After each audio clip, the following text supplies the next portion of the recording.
Assalamualaikum warahmatullahi wabarakatuh. Perkenalkan, nama saya Desti Rahayu Pratiwi.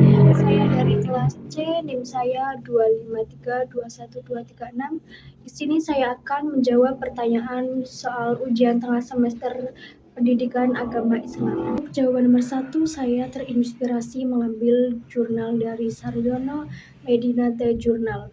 Konsep fitrah dalam Islam adalah keadaan suci dan lurus yang dibawa setiap manusia sejak lahir.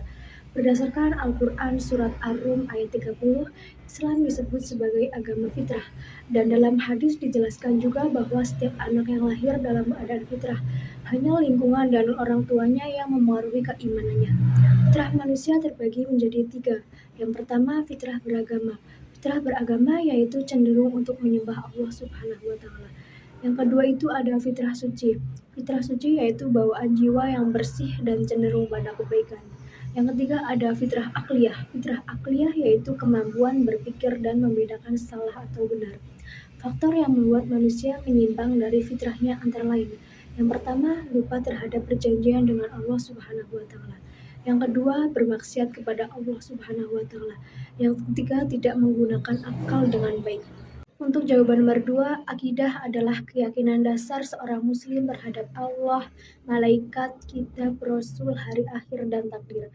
Akidah menjadi fondasi utama dalam kehidupan, karena dari keyakinan inilah terbentuk cara bersikap seorang muslim.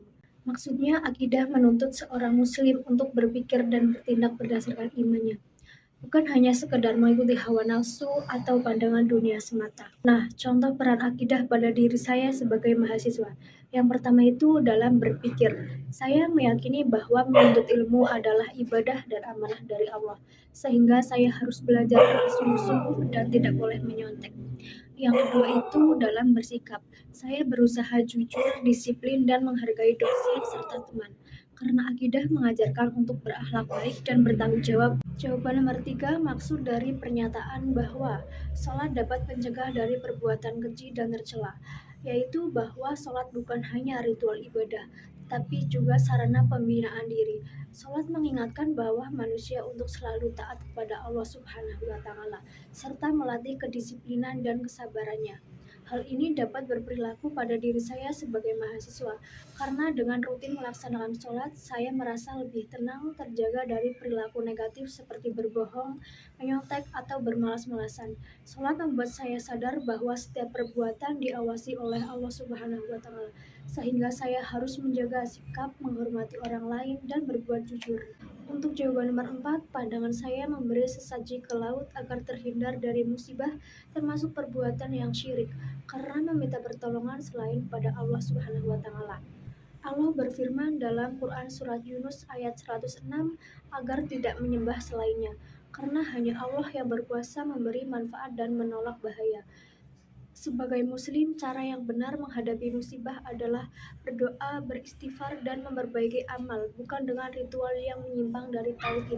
Untuk jawaban nomor 5, kegiatan perkuliahan dapat menjadi bentuk ibadah apabila dijalankan dengan niat yang benar untuk mencari ilmu dan bermanfaat dan diridhoi oleh Allah Subhanahu wa Ta'ala. Cara menjalankannya juga harus baik, seperti belajar dengan sungguh-sungguh, jujur dalam mengerjakan tugas dan ujian, disiplin dalam tepat waktu, menghormati dosen, serta menggunakan ilmu yang diperoleh untuk kebaikan.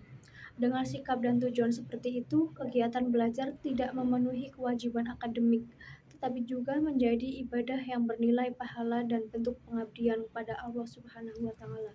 Untuk jawaban nomor 6, dari sudut pandang ilmu komunikasi, setiap pesan pasti punya pengirim.